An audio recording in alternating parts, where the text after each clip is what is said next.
श्रीराम जय जय राम. परमार्थाचा अनुभव वाढीस लागण्याकरताच पुण्यतिथी साजरी करावी. पुण्यतिथी कशी साजरी कराल? या दिवशी जो नेम कराल तो सतत टिकण्यासारखा असतो.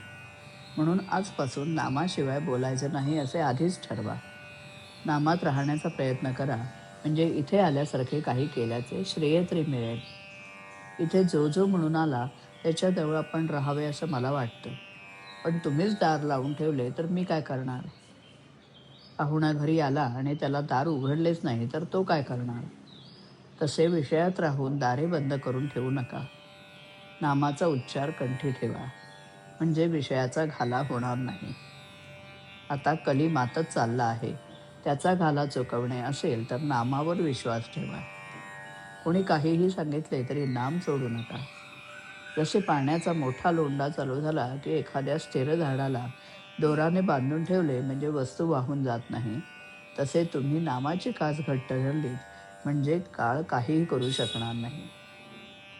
समर्थांनी नामाच्या समासात सांगितले आहे तसे नाम हेच रूप असे समजून नाम घेत चला, म्हणजे रूप दिसेल.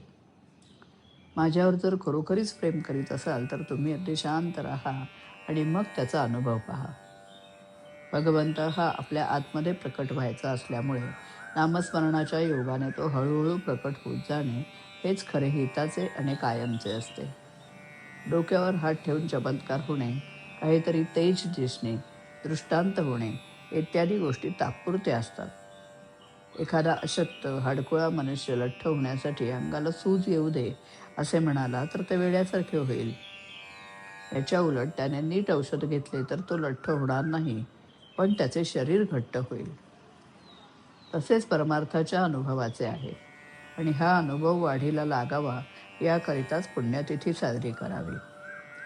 शेताची मशागत जशी पावसासाठी म्हणजे पाऊस येण्याचे अगोदर करतात, तशी नामासाठीच इतर साधने करावीत. नामाचे प्रेम एकदम येणार नाही, पण पाऊस पडला की शेताच्या मशागतीचे सार्थक होते. तसे नामस्मरण सतत केल्याने आज ना उद्या भगवंताचे प्रेम येईलच येईल. प्रपंचाच्या गर्दीमध्ये भगवंताचे स्मरण ठेवण्यासाठी उत्सव, सण, पुण्यतिथ्या वगैरे असतात.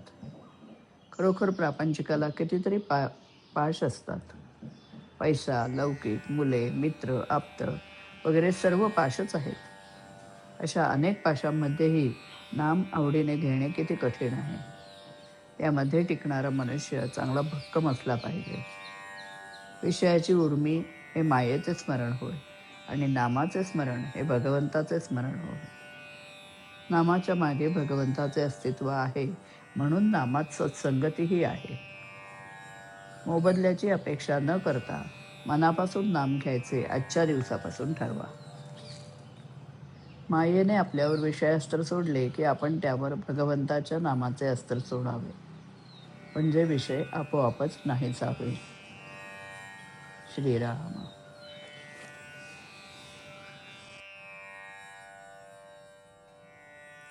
नाम हाच भाला, रोखण्या विषयाचा घाला. नामावर विश्वास ठेवता, नाम सदोदित कंठी धरता. नामी राहता नामी रंगता, रामरूप झाला, रोखण्या विषयाचा घाला. सत्संगती नामेच लाभते, सत्संगती नामेच लाभते. नामोच्चारे भवभय पळते. सत्संगती नामेच लाभते, नामोच्चारे भवभय पळते. नाम बोलता नाम ऐकता, प्रिय व्हा रामाला, रोखण्या विषयाचा घाला. काळ कितीही करू धदेना, काळ काहीही करू धदेना. विषय सर्पही डंख करेना. नाम गर्जता डंक पिटता, राम मधुर हसला, रोखण्या विषयांचा घाला. नाम हाच भाला, रोखण्या विषयांचा घाला. श्रीराम.